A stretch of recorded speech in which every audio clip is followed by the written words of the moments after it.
Hello and welcome to the first episode of Resilient State, a new podcast made and run by young people taking a fresh look at the UK's national security picture. Traditional security thinking expected threats to be visible, attributable and episodic, and something that could be deterred or defeated by armed capability alone. This podcast takes a different approach to national security, and that's a multi-domain approach. We do this because today power is more often exercised indirectly across systems that sustain everyday life. In this environment, security failures rarely begin with a military confrontation. A multi-domain failure could show up as higher energy bills, empty shelves, cyber outages, banking failures, just to name a few. You don't need to care about geopolitics to feel those effects. They're going to reach you anyway. Our new podcast doesn't seek to make security more complicated, but to make the discussion around security more honest. It reflects how threats actually work today, and why resiliency isn't just a military problem, but a whole of society one. Our aim is not just to explain these risks, but to explain how these risks affect you. I'm your host, Honey Louise, and yes, that is my real name. I am a politics and international relations undergraduate here in London. I've written on Gen Z recruitment rates for the Aerospace magazine, and I've presented on the use of nuclear narratives and non-proliferation efforts for the Royal United Services Institute as part of their project on nuclear issues. And I'm Luke Marchand. I'm a recovering graduate student of military history from SOAS, University of London. I specialize in insurgency and counterinsurgency, partner force building, the North Korean military, and Canadian national defense, among many other areas of interest. I'll be your co-host for this and several future episodes. Now, for the first episode of Resilient State, we're going to be joined by two guest experts, each of whom will take us through the major international theatres of Europe and the Sahel. Each of these international theatres is hopefully going to serve two purposes. The first will be to illustrate how events taking place overseas can come back to affect us here in the UK, and how they can affect us here in the UK. The second aim is to explain that what creates a lack of security for a region can be multi-causal, and that a military solution alone is not going to provide you with the answers you need. We're not comparing these regions as places or ranking them against one another. We've deliberately chosen two very different security environments to illustrate how there are multiple causes and influences upon security and insecurity. Things like governance breakdown, economic pressures, and external interference. By choosing two theatres that operate in very different historical and political conditions, we think we're best able to illustrate this point and make the case for our podcast. So, with the introductions done, it's time to jump in and start the episode. Hi, it's Editing Honey Louise here. Just a quick note to any listeners. You might notice the audio changes up at points throughout this episode. That's because it's stitched together from several separate interviews with our guests that took place over the winter holidays. Now, with that warning in place, we can jump back in. Now, our second guest today is Elijah Glantz. He is a research fellow in the Organized Crime and Policing team at the Royal United Services Institute, RUSI for short. His work focuses on criminal network structures, illicit finance, and law enforcement responses around the world, with projects spanning sub-Saharan Africa, state involvement in organized crime and narcotics, and trends in UK organized crime. He's here with us today to talk about the Sahel and how developments there feed directly into the UK's wider security picture. Elijah, much like our previous guest Louise, I wanted to start by grounding us on the map. I know that the word Sahel comes from the Arabic for shore or coast. It's often described as the shoreline of the Sahara, where the desert starts to give way to more fertile land. But from your perspective, how should we understand the Sahel, and where do you see its boundaries?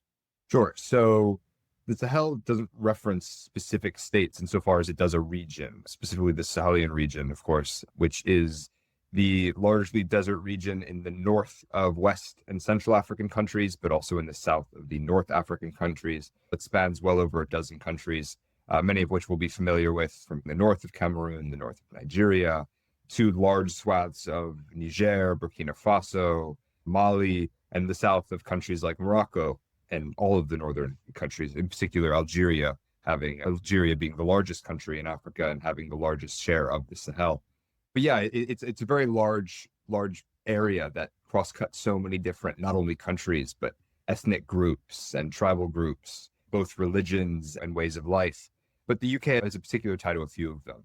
Of course, Nigeria will ring a bell, Nigeria being one of the countries with the closest ongoing ties and a remarkable history that goes back, many, many, many years, of which there are migration patterns that go formally as well as informally. Then there's a variety of countries that service a number of European needs. I mean, everything from Niger's uranium deposits and their strategic importance to countries like the UK or countries like France, but also the wider interest in stability. From an organized crime perspective, West Africa and a lot of these states, though not the Sahel, have seen surges in drug trafficking, some of which goes overland. Of course, probably of most note that people are, if familiar at all with the Sahel, is the Sahel's struggle with terrorism, with armed insurgency. Groups such as the Islamic State in the West African provinces, groups such as Boko Haram and Al-Shabaab to the east. They've dominated the headlines, especially as the Islamic State has lost a lot of its power in the Middle East. It has certainly shifted and found incredible amounts of support in parts of West Africa. Those have served as springboards going south towards the coastal areas of West and Central Africa, as well as surging north with well-known attacks going on in northern cities and coastal cities in the north of Africa. So in reality, it represents a massively diverse area of people, countries, cultures, but also in terms of challenges, not only facing it, but also facing the UK and European partners upstream. So if we tried to present a case for the Sahel and what's happening on the ground right now, what would you summarize the security picture as in one or a couple of words? Is it insurgency? Is it state fragility? Is it regional rivalry? Or is there something else going on there really driving this instability? I would say regional rivalry, not so much. While there may be regional rivalries, those aren't the preeminent issues. Insecurity is rife in the region, and the countries in West and Central Africa struggle with it the most. Where do they struggle with it the most? They struggle with it in the Sahel. That's because the government is only partially present. That isn't to say that if the government were to be present, all these problems would be gone.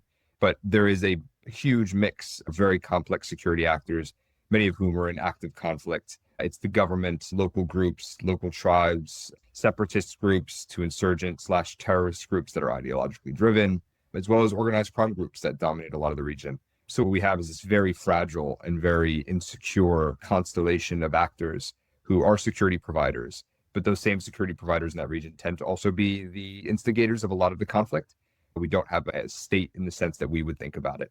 It is very much a contested territory, with the cities being contested for not only the resources, but also the ability to transit through those areas, through the paths overland. So yeah, a very fragile part of it's arguably the world's most disadvantaged, insecure, and conflict affected part of the world. We look at Sudan, the north of Niger, Burkina Faso. But overall, it's a place marked by rampant insecurity without a whole lot of hope in terms of what comes next. So for this instability, what do you see as the biggest drivers, and which of those pressures are going to get worse? Which ones do you think are going to get better? Violence, extremism, governance breakdown, climate stress, economic shocks? What's really driving the instability? Or is it that each group has its own drivers and actually there's no common theme that could really be found across the actors present in the Sahel? Yeah, well, it will always be a mix. RUSI, his colleagues and I did a large piece of work spanning multiple years where we looked at the links between organized crime and terrorism from the ground up. We looked at Mozambique, we looked at Kenya, we looked at Nigeria. And what we found is that for each, almost at an individual level, the reasons will be different, or at least they will be multiple. If we're looking for a single cause, it's very unlikely we'll find one. What we do find is this plethora, the myriad reasons why people are facing instability. And that goes from incredibly lackluster infrastructure and state services when it comes to everything that we expect the state to give us every day. That is almost never provided there, even down to basic security if the state is present at all. So economic opportunities are absolutely lacking. And then when we think about how a lot of people live in the Sahel, it's usually subsistence-based agriculture, and that is under incredible duress due to climate change, which is triggering not only internal migration, but is also bringing organized crime groups as well as armed actors into the fold, as there is now a greater incentive to involve themselves in securing access to resources being everything from gold, but also basic infrastructure, basic livestock, basic agriculture, because these continue to grow in their salience because they are rarer and rarer and therefore more valuable.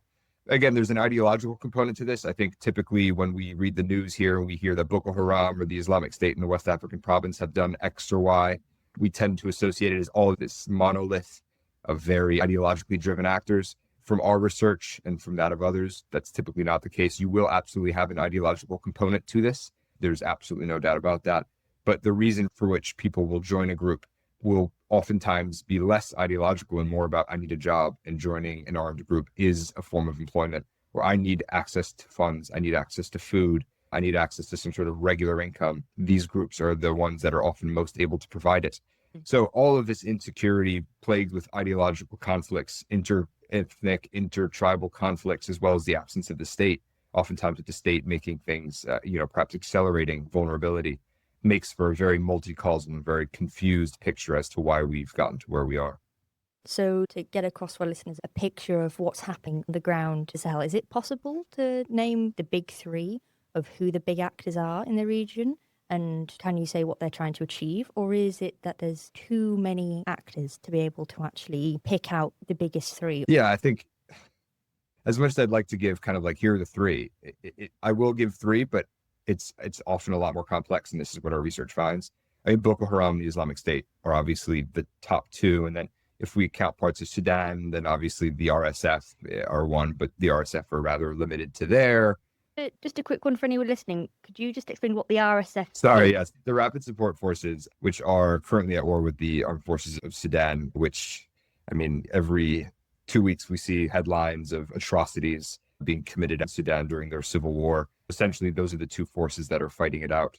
They're a non-state group. They function as a state. So if we're going to consider them an armed group, absolutely, they would figure into the top three, even though they're largely restricted to just Sudan, of course, fighting in the Sudanese civil war. What I would say is, while the RSF, the Rapid Support Forces, are much more of a coherent, still to some degree decentralized organization, if we look at Boko Haram and the Islamic State, those are very different organizations based on one state to another. One region within a country will have very different manifestations of what it looks like. You may have, in some areas, very ideologically aligned groups and active, let's say, contingents of Boko Haram who will do the kidnappings in Nigeria, for example, the mass murders and the like. Then you'll have others that perhaps resemble a little bit more like an organized crime group.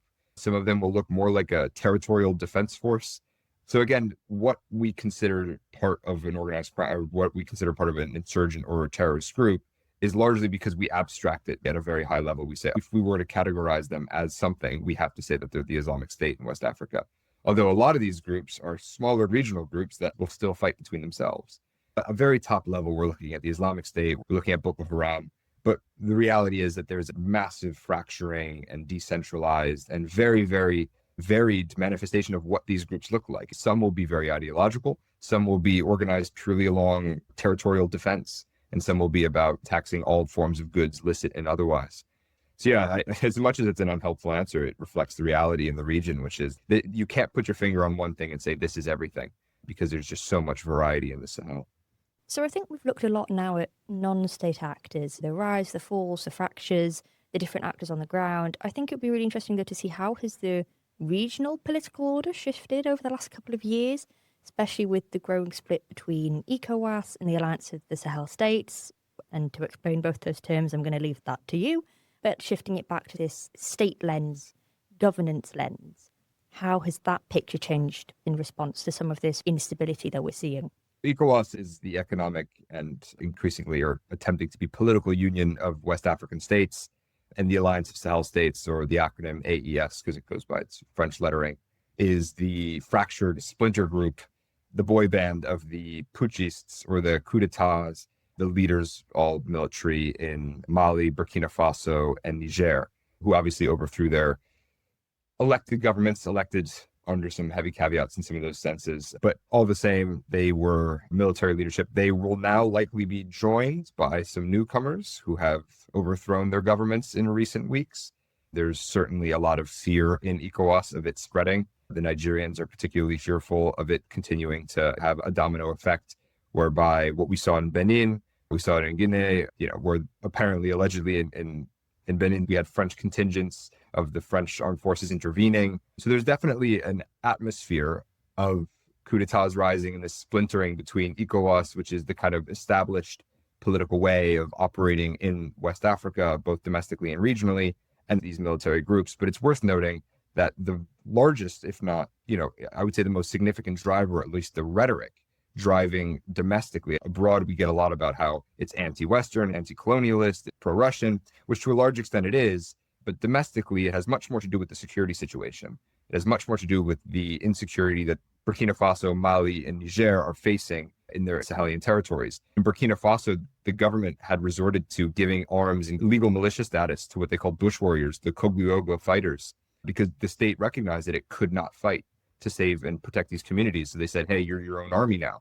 A lot of these groups have since gone on to do some rather unsavory things, many of which have tried to defend their communities. Bottom line is that there continues to be massive fighting with insurgent groups, with banditry, which was a large reason why a lot of these coups d'etats found a significant amount of support within not only the armed forces, but also the public, as because they were tired of having the government unable to contain the threat. Of course, the challenge is now, have they been able to contain the threat? The answer is no. Mali, Bamako is currently surrounded by insurgents. They've had a fuel embargo for weeks now. There hasn't been able to get any fuel into the country. Embassies have been evacuated and so on. Burkina Faso is no further along, despite all of the very public displays of Captain Traore's grand leadership, a lot of which being Russian disinformation peddled to other ECOWAS states. So again, there's a whole bunch of challenges, and the instability in the Sahel is actually inextricably linked to the rise of the AES and a lot of the tension we see between ECOWAS and the AES today. From an organised crime perspective, what do you see the major illicit economies in the Sahel right now that's really financing this instability? Because I think it's a really key point that you can't get your hands on weapons, on training, on food, on the resources needed to operate as a non-state actor group or as a militia or as an insurgency group if you don't have financing. Is it trafficking routes, smuggling ecosystems, illicit finance? In terms of large illicit economies in the region, we'll have everything from cigarettes. The illegal cigarette economy anywhere in the world is absolutely massive, usually run by mafia-style groups. In the Sahel, it's a lot of these insurgent groups and traders who benefit from it. We're looking at gold. There's quite a bit of gold, and now with the ever-increasing price of gold, it's increasingly valuable and therefore increasingly contested. We're looking at so everything from counterfeit pharmaceutical goods, because everything from tramadol to ibuprofen is almost impossible to get from the legal supply chain. So it has to be smuggled or counterfeited. People smuggling, unfortunately, is an absolutely massive business, usually from the sub-Saharan states, being West and Central Africa, through the Sahel into North Africa, and then usually into North Africa, perhaps onwards into Europe. That is a large business model.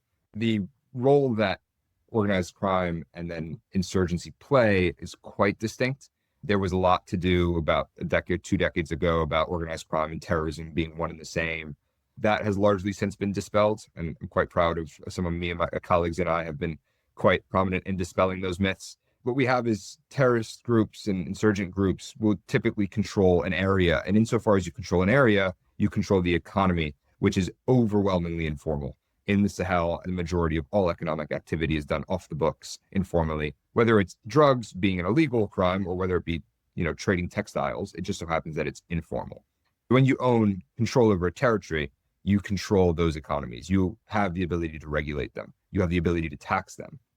The largest form of revenue raising that we're seeing isn't so much the sale of goods from the groups themselves. Obviously, it does happen, but we're mainly looking at their taxing like a state would, perhaps a little less efficiently and a little bit more haphazardly, but they are taxing all of the trade and economic activity in the territory they control.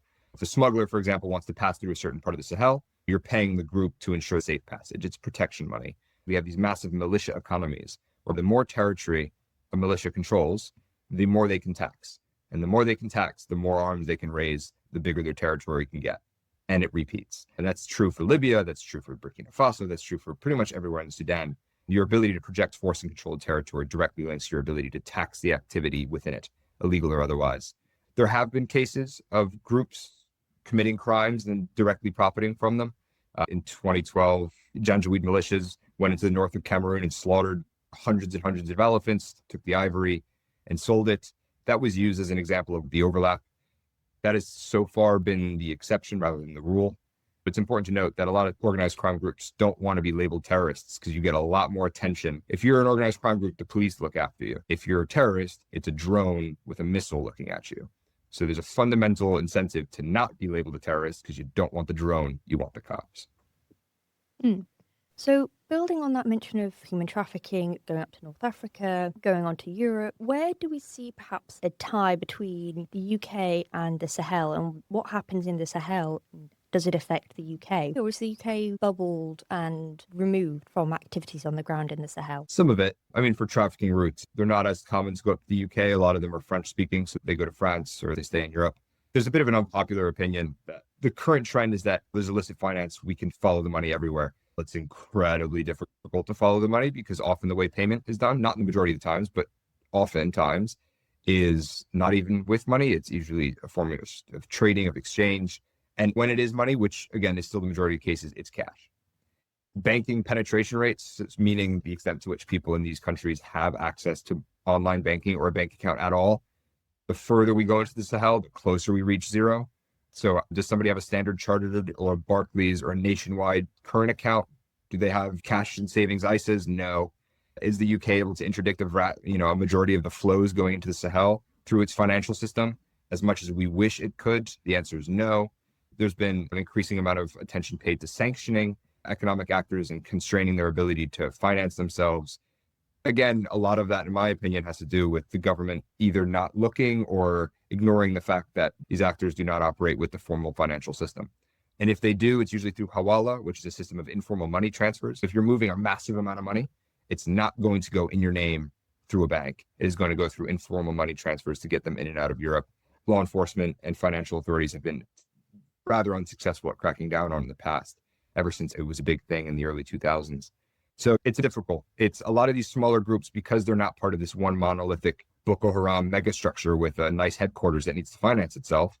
It's much more, we're going to tax our local economy and make the money that way. Weapons, they get taken from local stockpiles, they get bought in from Libya, they get cash-based. So it's very difficult to think of a way in which we can meaningfully interdict a lot of the funds, with the exception of very corrupt or very bad human rights abusing leaders, many of whom will actually have very nice apartments in London, or they'll have nice cars in Paris. But in terms of the day-to-day financing, the vast majority will never touch a bank, let alone a UK bank. If we're looking at migration, I'm not going to say migration is a threat, because migration is not a threat. Much of it is legal migration or regular migration, whereby people are legally claiming asylum. So it's not all organized immigration crime, which I think often it gets characterized as. The French and the continental Europeans, the EU, probably have a much larger exposure here in terms of dealing with the significant influx of migrants across the Mediterranean, that being Spain, Italy, Greece, and France, of course. The UK, being further afield, has its own problems, but less so. The top three that arrive into France are going to be different than the top three who arrive into the UK. Top three groups in that by nationalities are typically, it fluctuates between Afghanistan, Syria, and Vietnam. Whereas if we look at France, it's much more, we're looking at West African states, we're looking at Central African states. If there's a desire from the UK government to go abroad and secure and prevent the proliferation of terrorism and insurgency, then obviously that's the hotbed for it currently. And never mind the Middle East, the amount of ODA money, the amount of overseas development assistance that is given to countries and partners like Nigeria, who are huge economic partners and can be huge economic partners. I think 1 in 5 or 1 in 6 people are born on the continent. We're talking about massive growing economies and potentially fantastic partners for the UK and Europe, which are facing an existential threat, perhaps not Nigeria, but the others, of instability wrecking the government or instability triggering events like coups, which can be just as destabilizing. In the pursuit of stable economies and development, the UK absolutely has an interest in making sure that it's contained and that the system that is underpinning all the instability is brought to a halt. So if you're looking at the UK from a national security picture and you're looking at the Sahel, are we more concerned about the new home for terrorism that the Sahel provides, places to finance, recruit, train, reach and grow? Or should we be more concerned about the effects it has on friends in the region, allies in the region, the risk instability poses to governance, to economic growth? Which is more of a concern for people looking at the UK national security picture? I think the loss of the existential threat to democracy and good governance is so present in the region, in West and Central Africa in particular. What we see is, there's an existential threat of you lose complete access and partnership with countries like Burkina Faso, Niger, and Mali when they have a coup. That's because they position themselves towards the Russians. The Russians are incredibly invested in ensuring they have a positive image in West Africa. They are in no small part ensuring that a lot of the coups d'etats survive and thrive. And they represent that as kind of a, hey, look, we are your natural partner. So from a security perspective, if I'm the UK, it's not necessarily the best use of time to look at it and say, how is this affecting me directly? There's actually second order impacts, which is we are looking at a fundamental attempt to reshape the relationship between West and Central Africa and the West, the UK being one of the large partners there. That's not only Russia, but also China. The amount of infrastructure investment that's gone in there, the potential for state capture, the potential for influencing everything from business deals to military bases is considerable. And to the credit of the government today, they recognize largely that this is an issue. but there hasn't been a strategy formulated for what to do about it because the issues manifest themselves at so many levels. At the local level where nobody has anything to eat, to the level of ideological extremism, all the way to the fact that many of these leaders are very corrupt. There's a fundamental issue, but it ties to wider geopolitical shifts, and the wider picture of, security in a volatile world is absolutely there for the UK. If the Sahel teaches us anything, it's that security can't be solved with military tools alone. It can't be solved by just giving out arms to groups and telling them to secure their own security and that they're their own army. If you're the UK and you don't want to allow Russia and China to continue to have that influence on the ground, and you want it to be present and help secure security and also have that UK is here and is helping, what would you look for the UK to do, and what would you perhaps advise it looks at? Well, first of all, the military stuff, it's the French went into Mali with Operation Barkhane, and they went border to border. They blitzed the country. They removed large and well-mobilized organized armed groups, but then they had to withdraw eventually, and now we're back to square one. The same playbook that we saw unfold in Afghanistan, Iraq, so on, is exactly what happened in Mali. It's exactly what the Russians are facing in Burkina Faso with the Wagner group. Well, now the Africa Corps and some of the private military or paramilitary groups, they'll go in and commit various human rights abuses, but then they find that once they withdraw, everything comes back because these political economies of instability and informality are the causes here, rather than just having men with guns present, which oftentimes makes the system more dangerous, particularly to women and girls.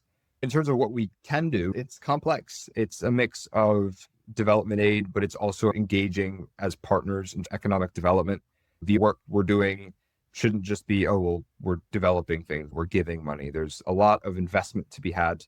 There's a fundamental need to engage perhaps a bit more pragmatically, diplomatically in how we engage. A fundamental tension between a lot of the leaders in West and Central Africa being quite difficult to work with. They have their own difficult pasts and difficult CVs, if we'll call it that. But there's also a need to engage with them because otherwise they'll drift more towards opponents. We're stuck in this middle where we don't have a strategy of how are we going to engage with good governance. Are we going to push for good governance, or are we going to essentially promote whoever's in power just in order to make sure that they remain friends with us? That strategy has not become clear either explicitly or implicitly. As a result, it creates a lot of uncertainty because as leaders change and as narratives get built, the West are kind of caught in this very reactive, there's nothing pragmatic about the relationship. There's no rebuilding. There's no, Macron, in France will only go to Africa maybe once or twice. You'll never see Keir Starmer going. You'll never see anybody else going. So if we ever want to have a policy of actual action towards helping the Sahelian states and the countries that have the Sahel within them develop or face their security issues, it's not going to be done by throwing 100 million in ODA money or saying, here's some weapons, here's some military support aid, when the politicians and the premiers will never set foot in the country and never exert that kind of political influence. As much as the UK will never, and a variety of these countries will never actually lean in as a partner, they will not be able to create some of the effects, the positive effects and deterrence against Russia and China that they hope to have. So I would say these are very traditionalist approaches. It's not that new, increasing aid, being present, showing signs of perhaps not cooperation, but a willingness to talk and engage with others. So what are some non-obvious domains that the UK could really look at?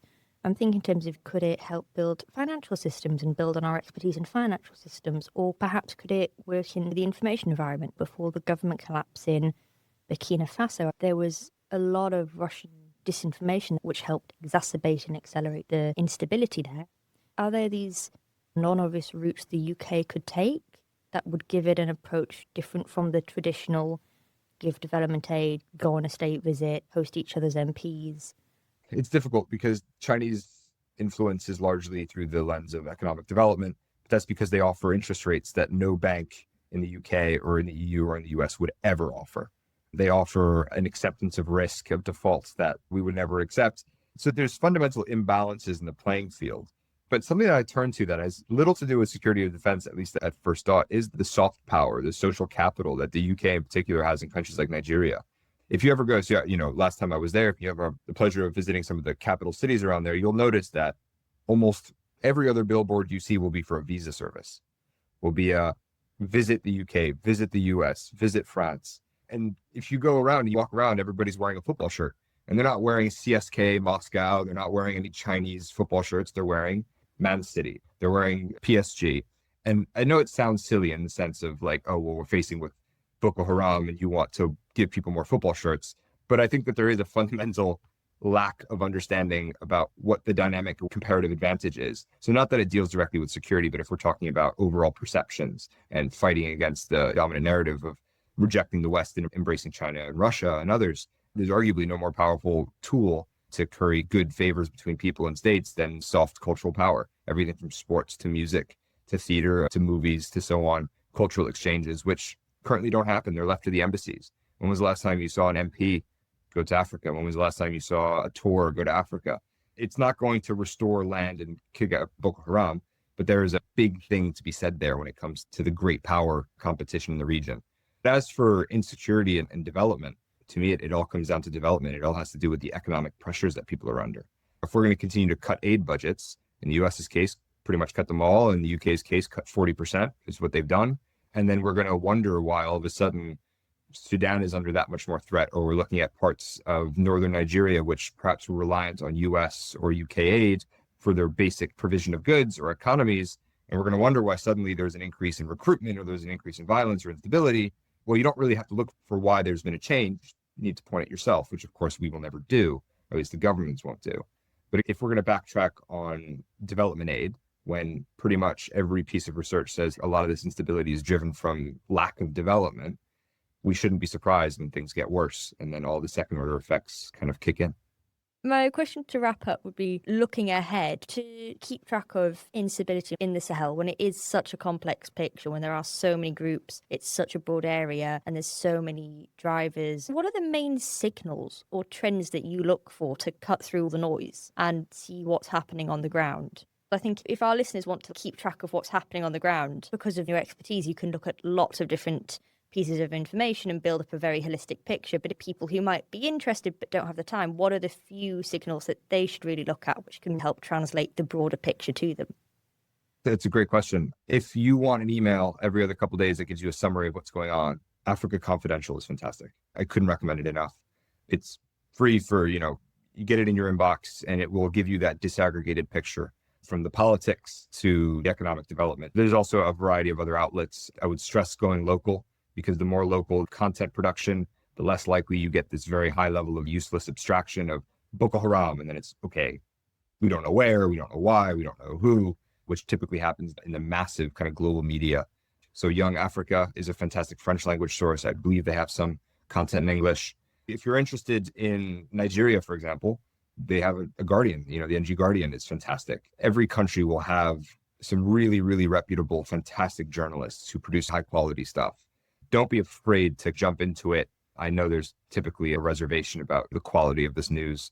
Nonsense. They know best. So definitely dive into local media because they will give you a level of detail that gets lost very quickly when 10 news pieces need to be aggregated into a single one that's worthy of the international newswire. By that point, we've lost a lot of the nuance that makes the Sahel so complicated. I think what we can do in the episode description is we will link Africa Confidential and some of those news sources for anybody interested. And then building from that, you've laid out the region with a very tricky and complex security situation, with the insecurity and instability probably going to accelerate and spread further. For people who wanted to get involved with securing the region or the groups on the ground that are helping to keep stability, what are the main actors or organisations doing on the ground work to help that? I'm thinking, are there any on the ground that are helping, or ways that people could, if they listen to this and got the mad idea, I shall go and help stability in the region, where would they go? Because we've done a lot on what's making the region unstable. So I thought if we end on a slightly happy note of what's helping the region, that might be a good way to end off the episode. I don't know if it's going to be a happy ending. The truth is that a lot of times in these conflict zones, the government will prohibit civil society organizations from operating. And a lot of the civil societies that do are community level, and therefore they have the same restrictions that the criminal groups, and they're not banking. So there's no, hey, let me revolute you 10 pounds so I can support your work. That doesn't really exist, particularly when it comes to West and Central Africa. Red Cross, especially in Sudan, currently changes week by week. It's certainly the world's most glaring and devastating humanitarian tragedy at the moment. Absolutely in the Sahel, there's a variety of aid organizations, Doctors Without Borders, everything to Reporters Without Borders. But there's a massive need for better journalism in the region and for the sustenance of journalism in the region. So I can't in good conscience tell you to go to the north of Nigeria or to Burkina Faso or Mali. If you show up and say, hey, I'm here for security, they're going to think you're a PMC and you're going to get arrested. Be informed. If you find yourself in a position where you're working on this region, it's really important just to emphasize how complex and how many different factors push in different ways. One day, one person with a gun, we call him Boko Haram. The next day, we call them an organized criminal. It's just because they need employment. It's about looking back and not allowing ourselves to get carried away by what appears to be monolithic ideologies or anything like that. If we lose the detail, when the detail is what's driving the problem, then we only end up with giving ourselves bigger sticks to hit bad people over the heads with, which never actually solves any of the problems, or at least very few of them. So yeah, if you're looking for a trip, there's definitely coastal cities in the north of Africa and in South, Central, and West Africa, definitely worth visiting. Support their economies, support the overall development of the country. Definitely recommend. There's some fantastic places. But yeah, until then, just focus on staying informed, because the people with guns are not typically the people you want to have guns. Let's not confuse state presence with good presence. Thank you, Elijah. It's been really great to talk with you today to understand the depth of that instability in the Sahel and exactly what's fueling it.